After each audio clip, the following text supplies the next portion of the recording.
चौयाराणा फलम पते वंदिता अर्हन्ते मोक्षम आराहणा कमसो। जय बोलो अनंतानंद परम सिद्ध भगवान की जय। देवादेव 1008 आदिनाथ भगवान की जय। 1008 शांतिनाथ भगवान की जय। पार्श्वनाथ भगवान की जय। महावीर भगवान की जय। परम पूज्य आचार्य शिव कोटि महाराज की। आचार्य श्री कुंतु सागर जी, कनक नंदी जी, पदम नंदी जी गुरुदेव की। जिनवाणी माता की। जय श्रीमद जैन धर्म की। जय। शाश्वती विराजमान आचार्य गुण वात्सल्य मूर्ति श्री वैराग्यनंद जी गुरुदेव की जय।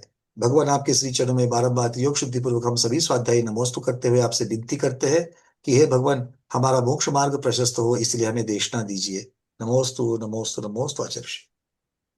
भगवती आराधना, पेज नंबर 300। 369। हाँ, 369। और गाथा हो गई थी कल 483। जी। तो यहाँ एक बात बताई थी, जो गुरु दोषों का निवारण करता हुआ पैर से भी मारता है वो भी भद्र है, अर्थात क्रूर नहीं है। क्या?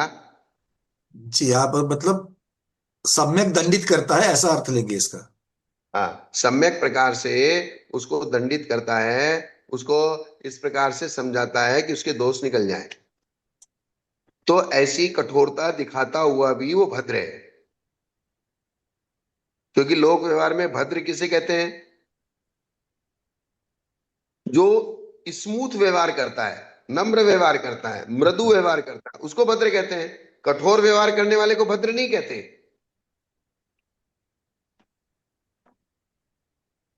अब दोषों का निवारण करने वाले आचार्य की भद्रता बतलाते हैं कि भद्रता क्या है इसमें। सुलहा लोए आदट्ठ चिंतका परिहिदम विमुक्तधरा आदट्ठम वा परट्ठम चिंतनता दुल्लहा लोए आदट्ठमेव चिंते दुमुत्थिददाजे परट्ठम वीलोगे कड़ुए फारुसेहिम आयंती तेहु अदी दुल्लहा लोए हव्यस्य जैन दोषे उकाले सुमे व इदरेवा न नियत्यैसो तत्तो खवणो खवोण गुणे परिणमयी। अब यहां बता रहे हैं कि दोषों का निवारण करने वाले आचार्य की भद्रता क्या है। अपने काम में तत्पर, किंतु दूसरों का हित करने में आलसी। ऐसे मनुष्य लोक में बहुत हैं। बोले मुझे क्या करना है, मुझे क्या लेना देना है, मेरा क्या मतलब है। तो ऐसे पल्ला झाड़ के बैठने वाले लोग बहुत हैं। क्या? जी। क्या पंकज जी? ऐसा बहुत बार होता ही होता है। हमें क्या करना है, उनमें क्यों पढ़ना है, वो हम अपने में हमें देखते हैं। क्यों पढ़ना है।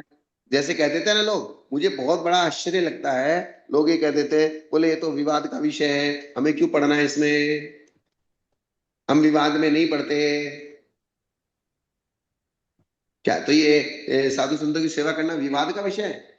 बोले जब नहीं मानते तो हम क्या करें। क्या? इससे अलिप्त रहने की वजह से ही अगली पीढ़ी जो है वो धर्म से दूर जा रही है, क्योंकि उनको धर्म बताने से वाला दूर जा समझाने रही वाला है, नहीं है। ये समस्या है। समझ में आई कि नहीं आई बात? जी। एक सेकंड में माइक ये सेट करता हूँ जरा। जी। उससे लोक में बहुत है, किंतु अपने कार्य की तरह दूसरों के कार्य की चिंता करने वाले ये बहुत मुश्किल है। किसकी तरह? अपने कार्य की तरह। हाँ, जैसे हम खुद का अपना काम करते हैं वैसे ही दूसरे का कार्य करना। ऐसे लोग इस संसार में मिलने बहुत मुश्किल है। ये बात तो बिल्कुल ठीक है। अच्छा, कुंतु सागर जी महाराज के यहाँ संबंधी सल्ले की ना हुई कि नहीं की? समाचार मिला है। तो जिस समय, एक विशेषता है कि जिस समय समाचार मिले उसी समय कायस्तर करना। जी। सब लोग का ऐसा कर लेते हैं। सब लोग ये कायस्तर करेंगे।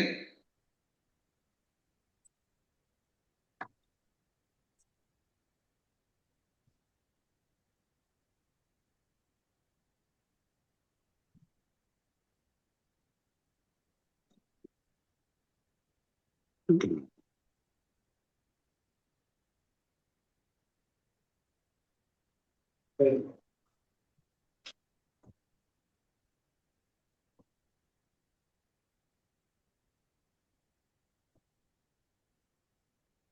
भी एक भगवती आराधना का ही हिस्सा है।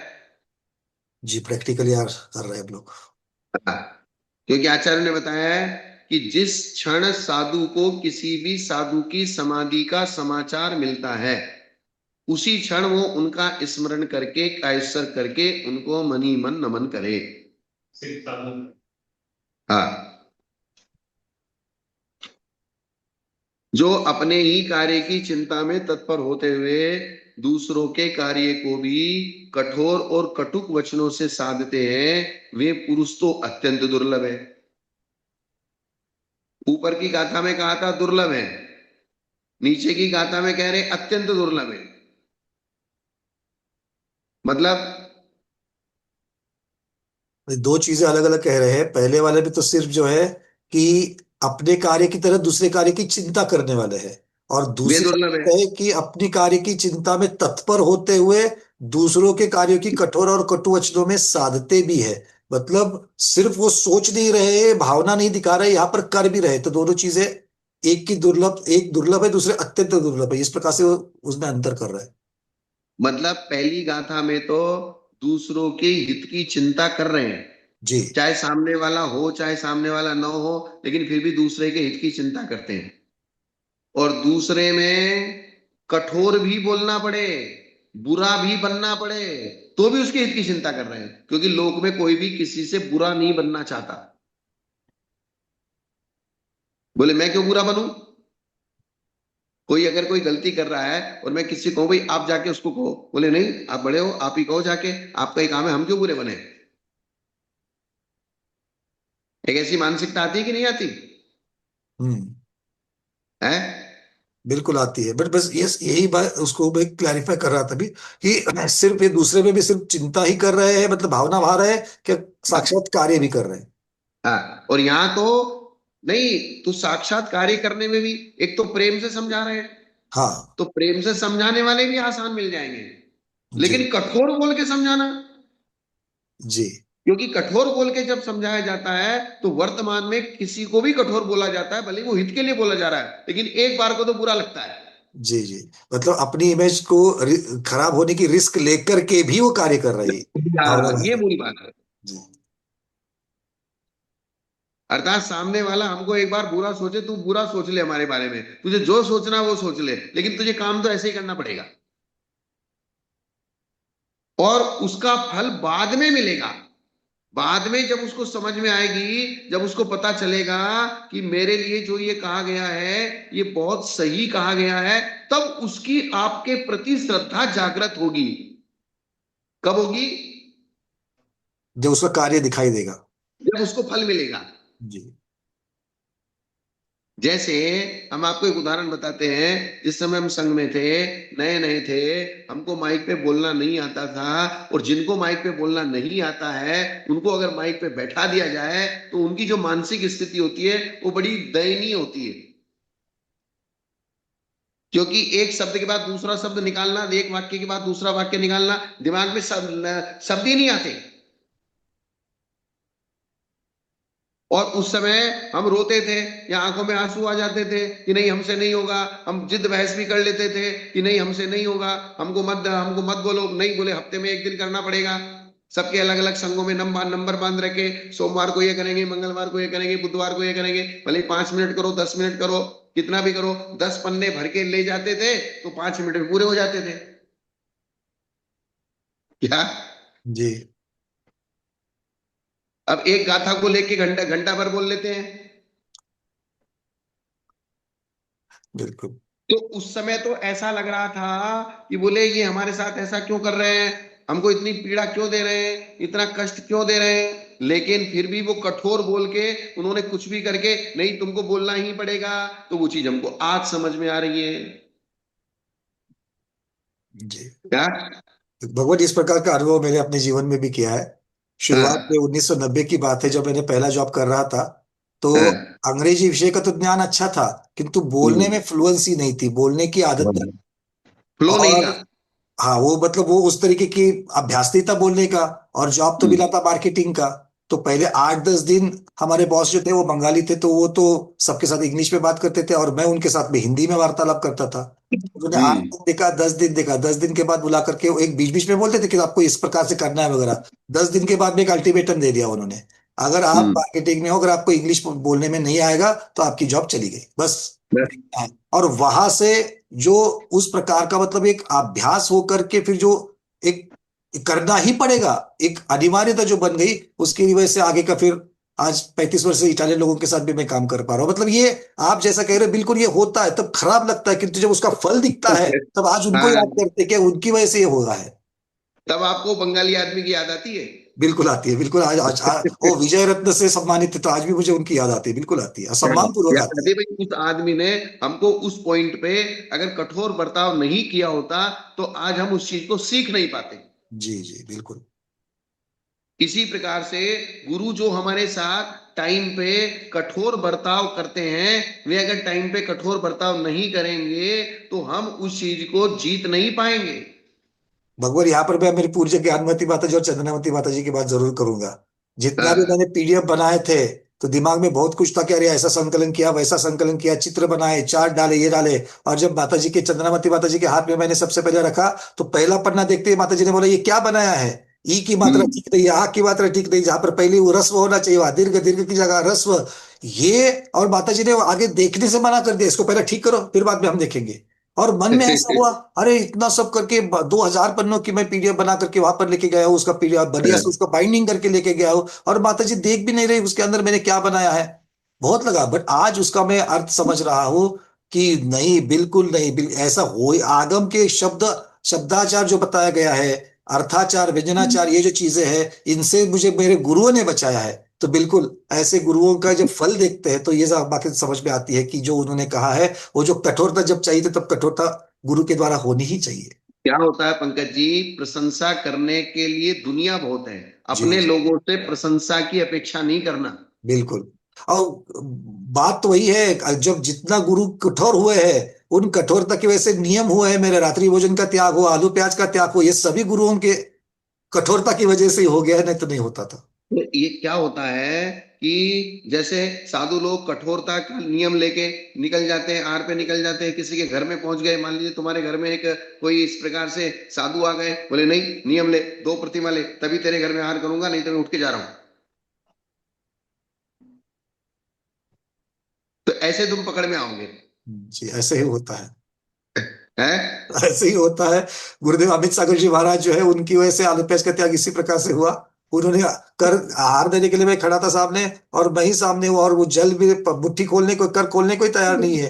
और जब जाकर के नियम लिया है तब जाकर के उन्होंने मुट्ठी खोल करके और आहार ले इसलिए लिया। इसलिए एक चीज और बता दूं, आजकल के साधु बुरा नहीं बनना चाहते, इसलिए जो आया, जैसा आया, छोटा आया, बड़ा आया, व्रती आया, अव्रती आया, उसको ये तलक पूछने के लिए तैयार नहीं कि तेरा कुछ बीड़ी सिगरेट का भी त्याग है कि नहीं है, गुटखा खाने का त्याग है कि नहीं है, आलू प्याज का त्याग है कि नहीं है, रात्रि भोजन का त्याग है कि नहीं है। तो वो अपनी इमेज ऐसी बनाना चाहते हैं, तो अरे यार महाराज तो कुछ भी नहीं कहते, महाराज तो कुछ भी नहीं कहते, और उनके चौके में 50-50 लोगों की, 100-100 लोगों की भीड़ जा रही है।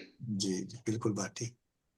क्या। और ये कल्याण, हमारा जो कल्याण हुआ है उनके कठोर शब्द से, उनकी उस क्रिया से हुआ है, ये हमारे लिए कितना कल्याणकारी है, ये बहुत बड़ी बात। इसीलिए वे यहां इसलिए कहा है कि सिर्फ दूसरे का हित सोचने वाले तो दुर्लभ हैं, लेकिन कठोरता पूर्वक हित सोचने वाले भी अत्यंत दुर्लभ हैं। जी जी बिल्कुल बिल्कुल। प्रमोद जी कुछ कहना चाह रहे हैं, आपकी आज्ञा हो तो। हाँ, बोलिए बोलिए। नहीं महाराज जी, मेरे साथ भी ऐसे हुआ। आहार देने गया था तो महाराज जी ने कहा कि रात का खाना छोड़ दो, बहुत पुरानी बात है। तो मैंने कहा हाँ, 1 महीने का छोड़ देता हूं। उन्होंने कहा नहीं, 1 साल का छोड़ो। तो हाँ। मैंने कहा अच्छा, आ गया हूं तो अब तो मैं बाहर तो जाऊंगा नहीं। मैंने छोड़ दिया आज, तब का छोड़ा हुआ आज पूरा, मतलब आज लाइफ टाइम मैंने छोड़ दिया रात का उसी समय। और ऐसे बिल्कुल साधुओं बिल्कुल की सही। बहुत सारे श्रावक निंदा करते हैं, ये महाराज तो बहुत कठोर है, महाराज तो जबरदस्ती नियम देते हैं, जब हमको नियम लेना नहीं है जबरदस्ती क्यों हमारे पीछे लगे हैं, जब हमको नियम लेना नहीं, हमको घर परिवार भी देखना नहीं है, तो उल्टी सीधी बातें करते हैं, और जो फिर दूसरे समाज में कोई हाथ देने का इच्छुक भी होता है वो भी दूर हो जाते भाई जिसको आत्म कल्याण नहीं समझता है वो लोग ऐसी बातें करेंगे, जिसको समझता है हैं। वो तो बिल्कुल गुरु को नहीं छोड़ेगा। ये चीज है। अब अब समझ में आ गई ना कहा था जी जी, ये दोनों की सूक्ष्मता है, दुर्लभता और अत्यंत दुर्लभता। ना, इसलिए उन्होंने कहा अपने काम में तत्पर किंतु दूसरे का हित करने में आलसी मनुष्य लोग में बहुत है, किंतु अपने कार्य की तरह दूसरे के कार्य की चिंता करने वाले दुर्लभ हैं। और अपने ही कार्य की चिंता में तत्पर हैं, फिर भी दूसरे के कार्य की कठोर चिंता करते हैं, कठोर वचनों के द्वारा चिंता करते हैं, दूसरे के कार्य को कठोर वचनों से साधते हैं, वे पुरुष लोग में अत्यंत दुर्लभ हैं। क्या? जी, उनकी दुर्लभता बता रहे हैं। मैंने आपको बताया था ना, बंबई में मुंबई बोरीवली में महिपाल पंडित जी के घर में सनमती सागर जी तपस्वी सम्राट का पड़गान हो गया जी, है। तो फिर से बताइए गुरुदेव। तपस्वी सम्राट है ना अपने सनमती सागर जी, जी जी गुरुदेव, हाँ, गुरुनाम गुरु। जिनकी समाधि हो गई उदगांव में, जी तो उनका पड़गान मुंबई में पंडित महिपाल जी के घर में हो गया। जी, अभी वो भी साहब मुनिराज बन गए हैं, मुनि महाराज बन गए वो। अब तत्वार्थ। वो जब पड़गान हो गया तो उस समय उन्होंने इशारा किया कि बोले 7 प्रतिमा के व्रत लेने, तब हार लूंगा तेरे से। कितने लेने? 4 प्रतिभा के। 7 प्रतिमा के, 7। 7, अच्छा, 7 ब्रह्मचर्य। प्रतिमा के। अब उन्होंने थोड़ी सी नानुकर की, और नानुकर की, महाराज ने पाटे से खड़े हो गए, पिछी कमंडल उठा के चलने लगे चौके से पड़गान होने के बाद। चौके से। बोले अब सनमती सागर जी चौके से निकल जाए, ये बहुत बड़ा भारी काम है। बड़ा मतलब दुनिया, मतलब पूरे जीवन भर का सबसे खराब काम होगा वो। उन्होंने बहुत रोका, बोले नहीं महाराज मैं 7 प्रतिमा लेता हूं, मैं लेता हूं, मैं जो आप कहोगे वो सब करता हूं। लेकिन वो रुके नहीं, वो उठ के चले गए तो चले ही गए। उनके घर में आहार नहीं किया तो नहीं किया। आज भले वो मुनिराज बने कि तो वो बात उनके दिमाग में बैठ जाएगी कि मेरे घर में तो आहार वो नहीं हुआ। पश्चाताप उनको इतना हुआ, इतना हुआ, वो पश्चाताप कि उस चीज का पश्चाताप उनको मुनि पद पे ले जाके छोड़ा। क्या बात है। अब आप समझ रहे हैं ना? जी जी, बिल्कुल, बात बिल्कुल। उनसे उनसे साक्षात्कार भी हुआ, उनसे उनके साथ में एक विधान भी हमने किया था, इसलिए अच्छी तरीके से उनको पहचानता हूं मैं। तो ये चीज है, मतलब कभी कभी कठोरता, अब इसमें भी बहुत समझदारी चाहिए कठोरता में। आलतू फालतू के साथ कठोरता कर लोगे ना तो दुश्मन भी बन जाएगा। ये बात बिल्कुल आप कहे कि मतलब जिस प्रकार की जमीन है उस प्रकार से आपको हल चलाना पड़ेगा, नहीं तो फिर गड़बड़ हो जाएगी। हाँ। अब मैं आपके साथ जिद लेके बैठ जाऊं तो चलेगा, लेकिन हर किसी के साथ जिद लेके बैठ जाऊं तो मेरा सम्मान है, ये मेरा तो सौभाग्य है भगवान, आप जिद लेकर के बैठ जाएंगे तो कल्याण ही होगा मेरा, पक्का है। तो ये चीज है। तो जिन लोगों के प्रति हमको ये विश्वास है कि ये थोड़े से डावाडोल हो रहे हैं, अगर हम कठोर बनेंगे और जिद करेंगे तो ये मान लेंगे और इनकी लाइन आगे बढ़ जाएगी। जी तो ये भी बैलेंस बनाना पड़ता है।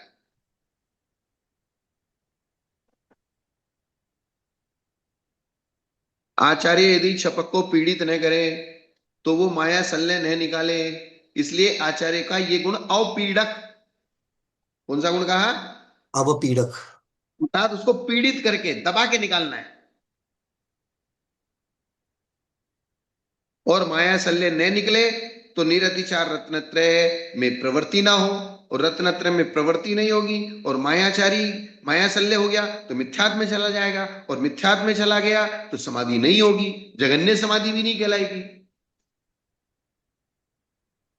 इस प्रकार आचार्य के द्वारा दिए जाने वाले उपकार को प्रकट करते हैं। यदि आचार्य छपक के सूक्ष्म अथवा स्थूल दोषों को न उगलवाए तो वह छपक उन सूक्ष्म अथवा स्थूल दोषों से कैसे निवृत्त हो और कैसे गुण में प्रवृत्त हो।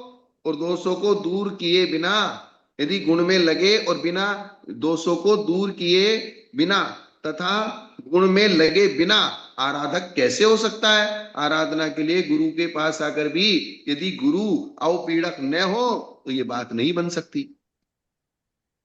अब गुरु के पास भी आया, मेहनत भी करी, सब कुछ हो गया, लेकिन इस पॉइंट पे आके फंस गए। आचार्य में सारे गुण थे, ये पॉइंट कमजोर था और शिष्य दोष बता नहीं रहा था, और शिष्य दोष बता नहीं रहा तो, लेकिन आचार्य के अंदर औपीड़क नाम का गुण था नहीं, कठोर वचन बोलने वाला। जी। क्या? तो उसको फिर वो उगुला नहीं सके। फिर वही जो जो सारी की सारी प्रक्रिया हमने आचारवान, आधारवान, व्यवहारवान, परकुरुवान, वो सारी की सारी एक औपीड़क के बिना फिर वो गाड़ी खड्डे में चली गई। जी। क्या? बिल्कुल ऐसी ये मतलब इस प्रकार का क्लैरिटी हो रही है अब इस पे कि जैसे सम्यक दर्शन में एक भी अंग चला जाए तो सम्यक दर्शन खलास। ऐसा तो इस तरीके से ये आचार्य का एक भी अगर निकल जाए तो वो जो निर्यापकत्व है वो ठीक से नहीं बनेगा और साधक की समाधि नहीं होने वाली है। भले साधक की गलती है यहाँ पर, वो नहीं कर पा रहा है, पर साधक के साथ साथ में आचार्य नहीं करवा पा रहे तो भी गलती हो जाएगी। अर्थात ओटी के अंदर, ऑपरेशन थिएटर के अंदर सारी सामग्री ए टू जेड परमानेंट व्यवस्थित चाहिए, चाहे वो काम आए या ना आए। और चाहे काम ना आए, लेकिन एक भी कैंची की कमी नहीं होनी चाहिए। ऑक्सीजन ऑक्सीजन सिलेंडर भी होना चाहिए, वो भी होना चाहिए, मापने सारी चीजें ए टू जेड ओटी में जो डॉक्टर को चाहिए चाहिए, काम भले ही उसमें से 10% आए, लेकिन जब टाइम पे जरूरत पड़ेगी तो टाइम टू टाइम कहीं से वो चीज लाई नहीं जा सकती, उतना समय ही नहीं है। उतना समय नहीं है। इसी प्रकार से साधु को समाधि करनी है, ये सारे गुण वाले आचार्य होंगे तो उनके समीप में करनी है, क्योंकि जिस भी गुण की आवश्यकता होगी वो गुण उनमें है, भले ही उन गुणों में कम गुण काम आए। अब तुमने सहज रूप से अपने सारे दोष बता दिए तो औपीड़क गुण की आवश्यकता ही नहीं पड़ी, जी। लेकिन अगर तुमने नहीं बताए तब सामान्यतः से 2 इंजेक्शन से अगर मान लो भूल चढ़ जाती है और आप तो ठीक है, जहाँ जिसकी चढ़ती है वो ठीक है, जिसको नहीं चढ़ती है उसके लिए एडिशनल डोज चाहिए चाहिए और वहां पर उपलब्ध भी चाहिए। फिर तो दूसरी, अब वो दूसरी तुम्हारे पास है नहीं, ऑपरेशन कैसे होगा फिर? तो फिर कैसे कैसे काम चलेगा? इसलिए तैयारी तो पूरी चाहिए, तैयारी में कमी नहीं चाहिए। एक हमने पुराण में पढ़ा था, पांडुक शिला पर जब भगवान का अभिषेक होता है, क्या?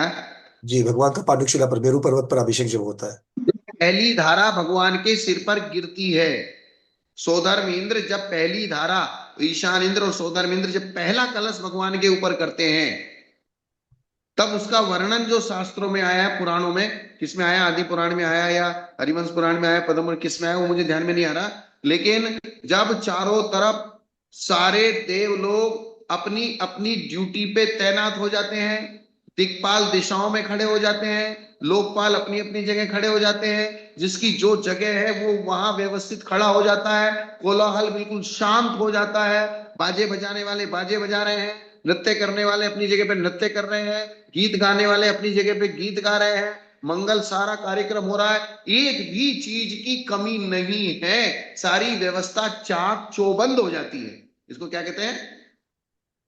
चार चौबंद। चाक चौबंद। क्या चाक चौबंद मतलब? एक भी व्यवस्था में कमी, क्योंकि वो सोधर्म इंद्र का मैनेजमेंट है। वो किसका मैनेजमेंट है? सौदरविंद्र का मैनेजमेंट। तो वहां कोई भी ऐसा नहीं हो सकता बीच में दौड़ के, कोई भी देव बीच में आके घुस जाएगा या कोई लाइन तोड़ के अंदर आ जाएगा, जी। या कोई छोटा देव घुस जाएगा या बड़ा देव आ जाएगा सामने आके खड़ा हो जाएगा, एकदम से पीठ हो जाएगी, ऐसा नहीं हो जाता। चौपट नहीं, चाक चौबंद। चाक चौबंद शब्द है ये। हाँ, मतलब अब टू, जैसे राष्ट्रपति प्रधानमंत्री आता है तो राष्ट्रपति प्रधानमंत्री तभी प्रवेश करेगा जब सारी व्यवस्था पहले से ऑलरेडी चाक चौबंद हो जाएगी, अप टू डेट हो जाएगी। जी, अप टू डेट, ठीक ठीक। क्या? चाक चौबंद अप टू डेट मतलब जैसी होनी चाहिए वैसी ही, इसमें हाँ, कोई मतलब कमी। अधिकारी को जहां खड़ा होना चाहिए, प्रधानमंत्री आ रहा है, राष्ट्रपति आ रहा है, तो प्रधानमंत्री, उस राज्य का मुख्यमंत्री, उस राज्य का राज्यपाल, ये सारे वहां खड़े होंगे तब राष्ट्रपति जाता है। जी जी, बिल्कुल ठीक। और प्रधानमंत्री अगर जा रहा है तो उस राज्य का मुख्यमंत्री, उस राज्य का राज्यपाल, उस राज्य के जितने भी लोग हैं जो बड़े बड़े पदों पर बैठे हैं, और जो सुरक्षा की व्यवस्था है, सेना की व्यवस्था है, और बिल्कुल सारी सब चीजें व्यवस्थित हो गई तब या नहीं हो गई, उसके बाद वो गाड़ी में बैठ के स्टेज पे राष्ट्रपति, प्रधानमंत्री या राष्ट्रपति पहुंचेगा। तो जिस समय वो स्टेज पे प्रवेश करेगा उस समय कोई भी ना तो बीच में आ सकता है, ना कोई स्टेज से खड़ा हो सकता है, ना आगे पीछे हिल सकता है। क्या? बिल्कुल, ये इसी को चाक चौबंद कहेंगे। इसी को चाक चौबंद कहते हैं। और ऐसी व्यवस्था चाक चौबंद हो जाती है, तब पहली धारा सुधर्म इंद्र के द्वारा भगवान के माथे गिरती है। बहुत बढ़िया। बात आई ना समझ में? जी। इस बात से मैं क्या कहना चाह रहा हूं कि कोई भी चीज में कमी बर्दाश्त नहीं है। इसी प्रकार से छपक साधु या समाधि करने वाला साधु ऐसी व्यवस्था में जाए जहां उसको सारी व्यवस्थाएं मिले, आचार्य भी मिले, स्थविर भी मिले, गणधर भी मिले, संग में और साधु सेवा करने वाले भी हो, संभालने वाले भी हो, रात की ड्यूटी वाले हो, दिन की ड्यूटी वाले हो, आहार भोजन की व्यवस्था करने वाले हो, मलमूत्र आदि की व्यवस्था करने वाले हो, दर्शनार्थियों को उपदेश देने वाले हो, तब जाके वो समाधि की व्यवस्था बनेगी। जी है? जी जी, क्लियर। मतलब एक एक गुण जो यहाँ पर बताया जा रहा है वो सारे गुण होने बहुत जरूरी है। वो चाहिए। इसमें से कोई ऑप्शनल नहीं रख सकते कि एक आध नहीं है तो चल जाएगा, ऐसा नहीं है। नहीं तो ऑपरेशन थिएटर वाला काम हो जाएगा। जी, है? बिल्कुल। सारी चीज रख ली, ऑक्सीजन सिलेंडर वहां था नहीं। उन्होंने सोचा अब तक मैंने 10 ऑपरेशन कर लिए, ऑक्सीजन सिलेंडर की जरूरत ही नहीं पड़ी, तो बोले इसको काहे को रखना। अभी सारी चीजें पूर्ण नहीं हुई, फिर भी एक बात तो समझ में आ गई कि निर्यापक आचार्य को ढूंढना, सही निर्यापक आचार्य को ढूंढना कितना बड़ा काम है ये। इसलिए तो उन्होंने कहा है 100 कोस, 200 कोस, 400 कोस तक जाता है। जी बिल्कुल। क्योंकि ये समाधि अगर एक बार भी हो गई तो संसार खत्म है। आपने आज सुबह भी जो चर्चा चल रही थी कि उसको, अगर वो वहां से, अगर जैसे ऊपर से द्रव्य से तो साधु है, वृत्ति बना हुआ है, और अगर अंदर हाँ, से वो निकल गया तो नीचे सीधे सीधे शल्य के साथ जाएगा, तो सिर्फ मिथ्या दृष्टि, और मिथ्या दृष्टि मतलब बाल बाल मरण हो जाएगा। तो जहाँ बाल बाल पंडित मरण मरण को की, क्या करें? जहाँ पंडित मरण वाली चर्चा थी तो वो बाल बाल में पहुंच जाएंगे। तो बाल बाल में पहुंच जाएगा, तो बाल बाल में पहुंच गया तो उस मरण का करे क्या? वो तो बाल बाल मरण तो अनादिकाल से ही हो रहे हैं। जी बिल्कुल। बाल बाल मरण तो अनादिकाल से अनंतों बार हो चुके हैं। उससे 70 भवन में नहीं जाएंगे, फिर बाल बाल मरण होगा तो हाँ। 70 भवन में कैसे जाएंगे। इसलिए उत्पीड़क आचार्य को छपक के सब दोष उगलवाना चाहिए, क्योंकि छपक का हित इसी में है। जी इसलिए अपने सिर के ऊपर कोई डांटने वाला हो तो इसको अपना सौभाग्य समझना चाहिए। बिल्कुल। प्रेम से बोल के काम करवाने वाले तो बहुत हैं, प्रेम से बोल के लाचपूछ करने वाले बहुत हैं, लेकिन कठोर शब्द सुनना हमारे बस की बात नहीं है। और कठोर शब्द इसलिए कोई हमसे कहता नहीं है क्योंकि हम सुनते नहीं है। इसलिए सामने वालों को छूट दो कि बोले तुम कठोर बोलो चाहे कुछ भी करो, लेकिन हमको सुधारो। आजकल के माँ बाप स्कूल में जब बच्चा जाता है ना, तो मास्टर अगर उसको एक थप्पड़ लगाता है तो माँ बाप स्कूल में पहुंच जाते हैं और उस मास्टर का रेस्टिकेशन करवा देते हैं। जी, ये बात है। इसलिए मास्टर लोग भी फ्री हैं, तुम्हारा बच्चा गुंडागिर्दी करे, कुछ भी करे, क्लास में बैठ के पढ़े ना पढ़े, बोले हमें क्या लेना देना है। और पुराना जमाना वो था, माँ बाप को बच्चे को अगर स्कूल में पिटाई होती थी ना तो बच्चा घर में आके नहीं बताता था कि बोले और आज मेरी स्कूल में पिटाई हुई है। घर पे भी हो जाएगी। नहीं, अगर घर में आके उसने बता दिया कि बोले मेरी स्कूल में आज पिटाई हुई है, तो माँ बाप स्कूल में जाते थे उस बच्चे को साथ में लेके, लेकिन मास्टर को ये कह के आते थे कि और बोले इसको और कूटो, हाँ, और मारो, और ठोको, लेकिन इसको आदमी बना के भेजो। और भी पिटाई होती है। हाँ। और आजकल के माँ बाप ये कहते हैं कि बोले मेरे बच्चे को हाथ नहीं लगाना। इसलिए उत्पीड़क आचार्य को छपक के सब दोष उगलवाना चाहिए, क्योंकि छपक का हित इसी में है। और इसलिए कठोर व्यक्ति के पास कोई टिकता नहीं है। है पंकज जी? अब वही तो बात है भगवान की, जिसको इसलिए सबको समझ में वात्सल्य आ गई। मूर्ति, वात्सल्य मूर्ति, वात्सल्य मूर्ति चाहिए। कठोर मूर्ति भी तो चाहिए। देखो, वात्सल्य मूर्ति तो ये बात जो कही गई है ये तो प्रधान वर्णन है। तो वात्सल्य मूर्ति तभी वात्सल्य दिखाते तो कहीं कहीं ना कहीं तो वो कठोर तो जरूर होंगे ही होंगे। वात्सल्य मूर्ति हमेशा वात्सल्य नहीं रहेंगे। अरे ये कठोरपना करना ही वात्सल्य बात वात्सल्य है, ये कठोरपना करना ही वात्सल्य है, क्योंकि है। हाँ, हमारा आत्मकल्याण करने वाले ही तो वात्सल्य है। नहीं तो हमें तुम्हारे से लेना देना क्या है? बिल्कुल बिल्कुल बात। हमारी तुम्हारी रिश्तेदारी क्या है? सही बात है। क्या? यही वात्सल्य है, यही मतलब जो आत्मकल्याण कराया जा रहा है वही वात्सल्य है। सिर्फ प्रेम से बोलना वात्सल्य नहीं है, आत्म कल्याण में सहकारी बनना ये वात्सल्य गुण का असर है। माँ पिता अगर बच्चे का व्यसन छुड़वाने के लिए कठोर दंड देते हैं तो वो बच्चे के लिए उनका वात्सल्य ही है, इसलिए तो उनको वो सुधारना कर रहे हैं। जब जब बेटे को फांसी पे चढ़ाया गया तब उसने लास्ट में यही तो कहा कि बोले तुम्हारी अंतिम इच्छा क्या है? बोले मेरी माँ को बुलाओ। जी, जिसने दंड नहीं किया था। माँ को बुलाओ, तो माँ जैसी माँ आई तो माँ को उसने धिक्कार दे दिया। बोले तेरे जैसी माँ को धिक्कार है? बोले क्यों, क्या हुआ? कि बोले जिस समय मैं स्कूल से एक पेंसिल चोरी करके लाया था, अगर तू मुझे उसी समय थप्पड़ मार के मेरे को रोक देती तो आज मैं दुनिया में नामी चोर नहीं बनता, और ना आज मुझे फांसी पे चढ़ना पड़ता। ये तेरी गलती है। क्या? बिल्कुल, ये उदाहरण, ये तो सब लोग ही देते हैं ना। बिल्कुल ये उदाहरण बहुत प्रसिद्ध है। हाँ, सारी दुनिया ही जानती है, लेकिन ये उदाहरण यहाँ घटता है। जी। इस प्रकार से प्रेम का व्यवहार करना मीठा, ज्यादा मीठा बहुत बुराई कर देता है। शुगर बढ़ जाती है फिर। शुगर बढ़ जाएगी, और शुगर बढ़ गई तो पूरी बॉडी को डैमेज करेगी। जी। शुगर एक ऐसी बीमारी है, पूरी बॉडी का घुन कहते हैं उसको, जैसे अनाज में घुन लग जाता है ना, ऐसे बॉडी का घुन शुगर है। जी। अर्थात वो लीवर को भी खराब करेगी, हार्ट को भी खराब करेगा, किडनी को भी खराब करेगा, आंखों की रोशनी भी कम करेगा, कानों की सुनने की शक्ति भी कम करेगी, आपकी सूंघने की और आपकी स्वाद की जो तंत्रियां उनको भी कमजोर करेगी। शुगर सब बीमारियां करती है।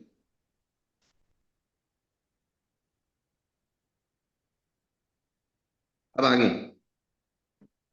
तम्मा गणिना उपीलनेन खवयस्य सब दोषाहु ते उगाल देवा उगाले दव्वा तस्य इदम तया चेवे लोहेन पीद मुदियम वजस्य आलोचिता अदीचारा न परिस्सवंती अन्नत्तो सो अपरिस्सवो होदी नंसन्नानादिचारे वदादिचारे तवादिचारे ये देशच्चाय विविधे सवच्चाय ये आवन्नो। इस प्रकार अवपीड़क गुण का व्याख्यान करके अब अपरिश्रावी गुण का व्याख्यान करते हैं, जो आपने लिखा ना अगले जी, अपरिश्रावी। अवपीड़क के बाद। अपरिश्रावी। तो अपरिश्रावी की गाथा नंबर 488 से। जी। जैसे तपाए हुए लोहे के द्वारा पिया गया जल बाहर नहीं आता, गरम तवे पे पानी की बूंद डाल दी और तवे ने पी ली। अब दुनिया में किसी की ताकत है उस पानी की बूंद को बाहर निकाल दे?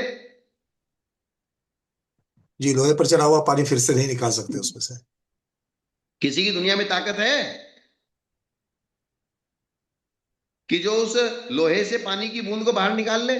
या कोई ऐसा विज्ञान है, कोई ऐसा सिस्टम है जो निकाल देगा? कोई नहीं निकाल सकता। उसी प्रकार से आचार्य के से कहे हुए दोष अन्य मुनियों पर प्रकट नहीं होते। इतनी कठोरता से इस बात का ध्यान रखते हैं कि मुंह पे वो जो उसके दोष कानों के माध्यम से हमारे अंदर गए हैं, किसी भी कीमत पे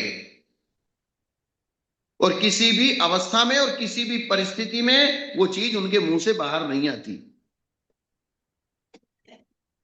इसलिए उदाहरण जो दिया ना, तपा हुआ तवे पे पानी की बूंद जैसे बाहर नहीं आती, वैसे उनके अंदर से वे दोष भी बाहर नहीं आते, अर्थात वे दोष उनके हजम हो जाते हैं, पच जाते हैं। अगर नहीं पचेंगी तो उल्टी हो जाएगी। भोजन नहीं पचेगा तो क्या हो जाएगा? तो पचन होकर के वो बन हो जाएगा। वमन हो जाएगा। और अगर पच गया तो फिर वापस बाहर नहीं आएगा। ऐसे आपके पेट में अगर बात नहीं पचती तो मुंह से कहीं ना कहीं किसी के सामने कहोगे ही कहोगे। तो बोले ऐसा आचार्य नहीं चाहिए।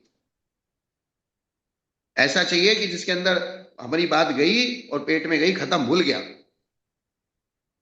तो वो आचार्य अपरिश्रावी गुण से युक्त होता है। अर्थात उसके अंदर गया हुआ वो दोष वापस बाहर स्राव नहीं होता। स्राव बोलते ना, स्राव, जैसे बोलते जो, हैं रक्तस्राव, जो स्राव रिश्ता है, रिश्ना। रिश्ता।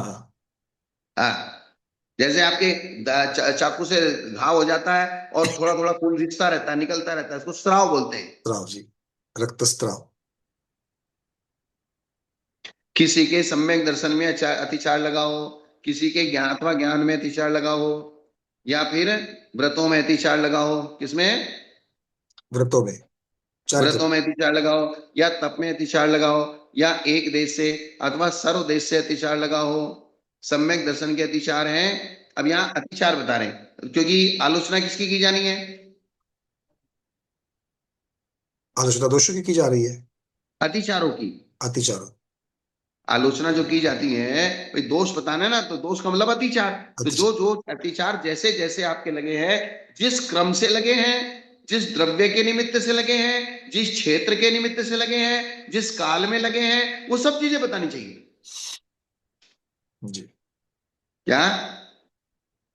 क्षेत्र की अपेक्षा, काल की अपेक्षा भी पूरा अतिचार का वर्णन करना चाहिए। आपने जो अपराध किया है, वो अपराध किस जगह किया है, किस समय किया है, किस चीज के निमित्त से किया है, किन भावों से किया है, जी, तभी जाके उसका प्रायश्चित बनेगा।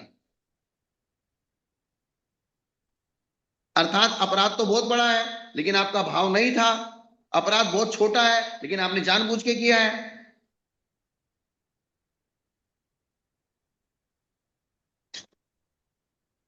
सम्यक दर्शन के अतिचार, शंका, कांक्षा, विचिकित्सा, मिथ्या दृष्टि की प्रशंसा और संस्था, ज्ञान के अतिचार, असमय में स्वाध्याय।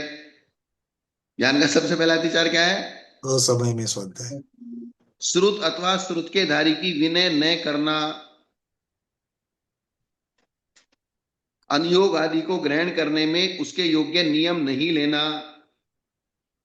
तो श्रुत और श्रुत के धारी की विनय मतलब, जैसे प्रतिष्ठापना क्रिया में भक्ति बोल करके हम लोग विनय करते हैं, उसके साथ स्वाध्याय नहीं करना ये। अर्थात जो श्रुत की विनय करने का सिस्टम बताया हुआ है, अर्थात शास्त्र को ऊंचे स्थान पे रख के पढ़ना, पलासना रख के पढ़ना, बहुमान से पढ़ना, वो है ना सब चीजें। जी जी जी। कालाचार, विनयाचार, बहुमानाचार। असमय में स्वाध्याय करना कालाचार, विनय नहीं करना या विनय करना विनयाचार। और फिर जिस अनुयोग को आप पढ़ रहे हैं उसके लिए एक व्यवस्थित कोई ना कोई नियम लेना। नियम लेने के लिए भी तो बताया ना, जी। उसको क्या कहा है? 8 में से उसका नाम क्या दिया है? 8 आचरण में देखता हूँ, 1 मिनट। उसका भी नाम दिया है कोई। तब ज्ञान के आचार, 8 आचरण। कोई भी शास्त्र स्वाध्याय करना तो कोई ना कोई नियम लेके पढ़ना।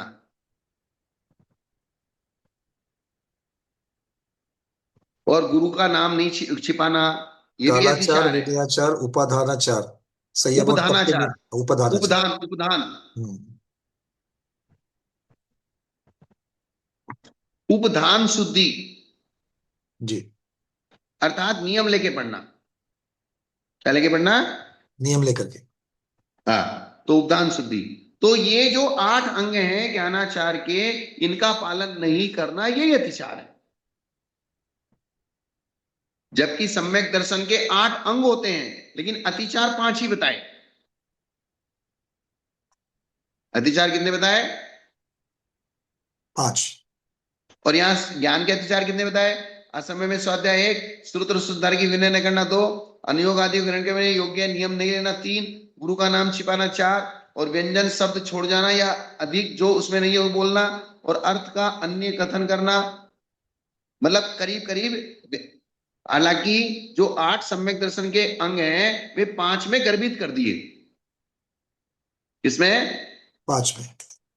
5 में। इसी प्रकार से जो ज्ञानाचार के 8 भेद हैं उनको भी इन्हीं में गर्भित कर दिया। अर्थात शब्द शुद्धि नहीं करना, अर्थ शुद्धि नहीं करना, नियम नहीं लेना, विनय नहीं करना, असमय में स्वाध्याय करना, अर्थ का अनर्थ करना, ये अतिचार और जगह नहीं आए, इसी में आए हैं।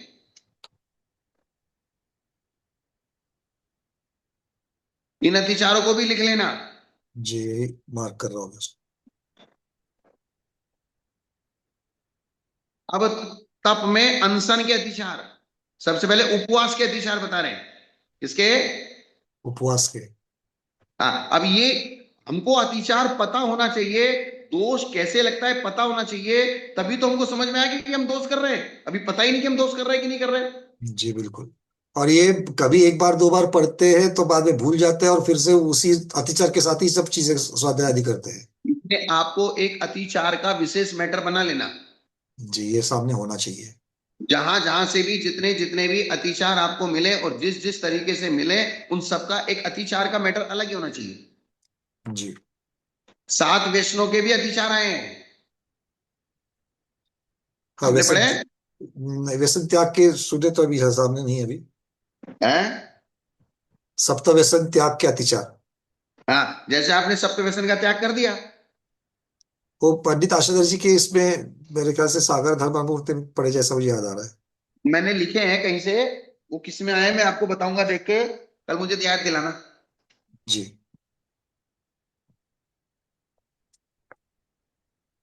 सप्त व्यसन के। अतिचार, सप्त व्यसन त्याग के अतिचार। हाँ, अब जैसे सप्त व्यसन तो सब लोग कहते हैं हमारा सप्त व्यसन का त्याग है, सप्त व्यसन का त्याग है, लेकिन उनके अतिचारों का अगर त्याग नहीं है तो सप्त व्यसन का त्याग व्यवस्थित कैसे होगा?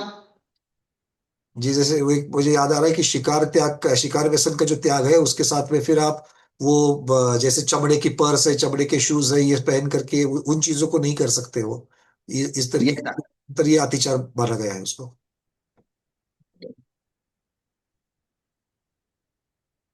एक सेकंड में निकाल के बताता हूँ। जी। वैसे टाइम तो हो रहा है आपका, फिर भी बताता हूँ। ये मिल गया मुझे। ये मैंने सील व्रतेषु अनतिचार भावना का जो प्रवचन तैयार किया था उसमें लिखे थे। हाँ, अच्छा, शीलवत 16 कारण भावना की तीसरी भावना। हाँ, क्योंकि समाज में था जब मैं 16 कारण भावना के 16 प्रवचन चलते थे, 10 अच्छा। लक्षण के 10 प्रवचन। 16 कारण के वैसे जल्दी कोई करता नहीं, लेकिन मैं 16 कारण के प्रवचन भी करता था।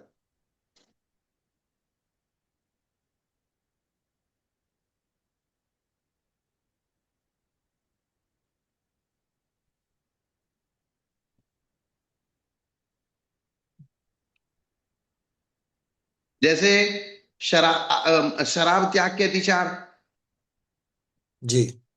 अब शराब त्याग के सब प्रकार के अचार, मुरब्बा, संधान, जिनको 2 दिन या 2 रात्रि व्यतीत हो गई है, ऐसे दही छाछ जिस पर फूफूंद आ गई है, ऐसे कांजी, ये सब शराब त्याग के अतिचार हैं। जी बिल्कुल, ये बातें है उसमें। और बहुत दिनों के बने हुए बड़ी पापड़ आदि, अचार आदि रसात्मक जो इसमें सम्मोचन जीव पैदा हो जाते हैं, 2 रात्रि का बासा दही मट्ठा जिस पर फफूंद आ गया है। शराबी की संगति भी कहा गया है। जैसे 31st पे आप तो कुछ नहीं ले रहे, 31st की पार्टी में गए, दोस्त लोग ले रहे हैं, उनके साथ बैठे, तो ये भी उसका मदिरा पान त्याग का अत्याचार बता और दिया। ये नया जो चाय पीना है ना, ये भी शराब त्याग का अतिचारी है। इसको मानना बड़ा कठिन जाता है लोगों के लिए। लेकिन ये मानना तो पड़ेगा, क्योंकि दूध आप 10 साल पियो और फिर 1 महीने तक छोड़ दो, आपको कुछ नहीं होगा।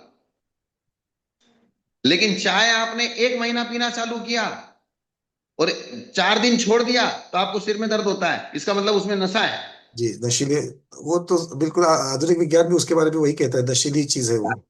और इसमें टैनिन। इस प्रकार से अलग अलग नशे की अलग अलग कंपनियां, अलग अलग ब्रांड वाले अलग अलग प्रकार का नशा डालते हैं, और जिससे जो जो जिस ब्रांड को खाता है, चाय पीता है, उसी ब्रांड का चाहिए। ये बात भी सही है। जो चाय मतलब पत्ती आप जिस जो है, ब्रांड की है। जिस ब्रांड की पहले ताजमहल चाय चलती थी तो लोग ताजमहल ही पीते थे।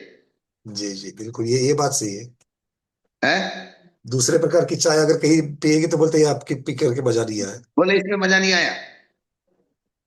या वो पहले मंजन करते थे 1-1 घंटा 2-2 घंटे तक, जिसमें नशा होता था। हाँ, ये एक आती थी, वो एक टूथपेस्ट ही आती थी उस प्रकार की। हाँ, तो ये सब शराब त्याग के अतिचार हैं क्या? बिल्कुल भगवान, ये बहुत बड़ी बात आज आपने कही थी कि सप्त व्यसन का त्याग बोल करके नहीं है, उसके साथ अतिचार जान करके उनसे भी दूर रहना चाहिए। तो इसमें से कितने सारे हैं, तो हम चीजें हर रोजमर्रा की जिंदगी में धड़ल्ले से कर रहे हैं। तो इसलिए तो मुझे बताना पड़ा। जी। या आप किसी से पूछो, बोले तुम्हारा सप्त व्यसनों का त्याग है, हाँ हमारा सप्त व्यसन का त्याग है। तो सप्त व्यसन का त्याग, कम से कम सप्त व्यसन का त्याग तो निरतिचार करो। अष्टमूल गुण निरतिचार धारण तो बाद में करेंगे। बहुत बड़ी बात है है। जी। इसमें लिखा ना, अर्क हो, आशा हो, गांजा हो, चरस हो, अफीम हो, बीड़ी सिगरेट हो, भांग हो, गुटखा हो, धतूरा हो, डोला है, ये सब मतलब जिसमें किंचित भी नशा है और जिसके बिना आप रह नहीं सकते, वो सब शराब त्याग के अतिचार है। इनकी चर्चा फिर कभी करेंगे, लंबा विषय, कल करूंगा इसकी चर्चा। जी। ये भी करना अच्छी चीज है, क्योंकि अतिचारों की बात आई ना ये, और ये अतिचारों का मैटर आपको पूरा बनाना है, तैयार करना है पूरा अतिचारों का मैटर। जी, अभी धर्मानुप्रेक्षा तो आएगी कार्तिक अनुप्रेक्षा में, उसमें भी व्रतों की चर्चा चलेगी, तो उसमें से सबसे पहले इसी चीज को मतलब आएगी, ये उस पे इस चीज को भी जरूर लेंगे। मतलब अलग अलग ग्रंथों में जहां जहां अतिचारों का वर्णन आया है, उन सब अतिचारों को लाइन से कलेक्ट करो। जी।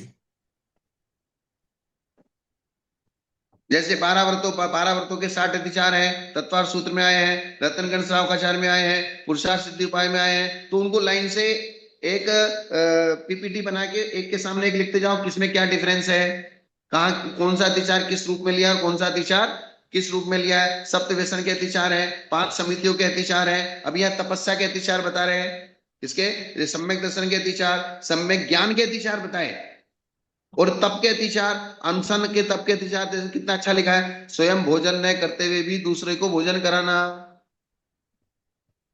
अर्थात आपने उपवास लिया है, तो उपवास का मतलब जब आपने भोजन त्याग कर दिया, इसका मतलब अब आप दूसरे के भोजन की भी चिंता मत करो। भगवान, क्या एक जिज्ञासा यहाँ बनती है और बहुत बार ये प्रश्न भी उठता है लोगों में कि अगर खुद उपवास किया है तो चौके पे जाकर के आहार देवे या ना देवे। है? अगर हम खुद उपवास किए हैं तो चौके पे जाकर के आहार देवे के नहीं देवे? उसमें दिक्कत नहीं है। वो दान की कोटि में आएगा। वो दान की कोटि में आएगा, वैयावृत्ति की कोटि में आएगा, और वो आप अपने से बड़े साधुओं की सेवा कर रहे हो, अपने से बड़े की। आप अणुव्रती हो, वो महाव्रती है। जी, मतलब ये घर में जैसे रहते हैं, जैसे कोई माँ और बहन है। इसी प्रकार से जैसे आपने उपवास किया है, लेकिन उपवास करने के बाद पूजा के लिए मनाही नहीं की है। हाँ, बिल्कुल। अर्थात उपवास करने करके आप पूजा को भी दान कहा है। बिना पूजा के उपवास होगा ही नहीं, उसको उपवास हाँ, मानेंगे नहीं। तो पूजा को क्या कहा है, पूजा को भी दान कहा है। जी। यहाँ ये इस प्रकार की बात है कि जैसे आप घर में हो, आपने खुद ने उपवास किया है और आपके परिवार के लोग हैं, भाई तुम्हारे हिसाब से बना लो, मेरा उपवास है। कम से कम उन अपने साथ वालों के बीच में अनुमोदना नहीं करना, ऐसा मुझे लगता है। मन वचन काय से दूसरों को भोजन की अनुमति देना, स्वयं भूख से पीड़ित होने पर मन से आहार की अभिलाषा करना। अब भूख लग रही है, कब सुबह होगी, कब जल्दी होगा, कब आहार करूंगा, आहार की अभिलाषा। मुझे पालना कौन कराएगा, मुझे पालना पारना की कौन चिंता बहुत कराएगा, होती है। है? पारना की चिंता बहुत होती है, इतना ही नहीं, पारना में क्या क्या होगा इसकी भी चिंता बहुत होती है। बोले कहाँ पालना होगी, किस घर में मेरा आहार होगा, ढंग से होगा नहीं होगा। नहीं नहीं, वो तो साधु की चर्चा है, किस घर में होगा। हम श्रावकों की बात कर रहे हैं। अगर आज उपवास किया हुआ है तो कल पारने में क्या होगा, पारने के बाद नाश्ता होगा तो नाश्ते में क्या बनेगा, इसकी चर्चा आज चलती है। चलिए, सुदत्त सागर जी महाराज विराजमान हो चुके हैं, दर्शन कर लेते हैं सब लोग। लेकिन ये साधुओं की चर्चा है। जी जी, ये साधुओं की अपेक्षा से चर्चा है। इत्यादि चिंतन अनशन तप के अतिचार हैं ये। जी। और इसी प्रकार से रसीले आहार के बिना मेरी थकान दूर नहीं होगी, मेरा ढंग से भोजन नहीं होगा तो मेरी थकान दूर नहीं होगी। प्रचुर निद्रा में पड़कर 6 काय की जीवों की बाधा में मन वचन काय इन्होंने काय से प्रवृत्ति होना। मैंने संक्लेशकारी उपवास बिना मतलब किया, ये संतापकारी है, अब आगे से मैं नहीं करूंगा। इस प्रकार का जो मन में उपवास के प्रति घृणा पैदा होती है ना, उपवास करके तकलीफ हुई, तकलीफ होने के बाद जो घृणा पैदा होती है, तो बोले अब नहीं करना मुझे उपवास। तो ये सब क्या कहलाता है? उपवास के अतिचार। हाँ, सुदत्त सागर जी महाराज आ गए क्या? क्या टाइम भी हो गया जी वैसे? गुरुदेव के दर्शन कर लेते हैं पहले। हम्म। जय उपाध्याय भगवत श्री सुदत्त सागर जी महाराज की जय। नमोस्तु नमोस्तु नमोस्तु भगवान नमोस्तु। सौंपा यह पद विभूषण केवल एक पद या प्रतिष्ठा का प्रतीक नहीं, नमोस्तु गुरुदेव, नमोस्तु गुरुदेव, नमोस्तु। बल्कि यह संयम, तप, त्याग, साधना और चिंतन। आपका रत्न स्वास्थ्य कुशल मंगल गुरुदेव। हाँ, बढ़िया बढ़िया स्वामी जी। और आपकी तबीयत? जी गुरुदेव, आपका आशीर्वाद है, निरंतर लाभ हो है जाएगी, स्वास्थ्य। सब ठीक हो जाएगी, टेंशन मत लो। जी गुरुदेव। हाँ। ठीक है आपका ना आशीर्वाद। पंकज जी? बस जी ये 490 की जो टीका चल रही है वहां तक रख देते हैं, फिर हाँ, इसी को आगे टाइम भी हो बढ़ाएंगे। गया। जी आज के स्वाध्याय को गुरुओं के श्री चरणों में बारंबार नमोस्तु वंदनामि इच्छा करते हुए यही पर समापन करते हैं। जैनम जयतु शासनम, जैनम जयतु शासनम, जैनम जयतु शासनम।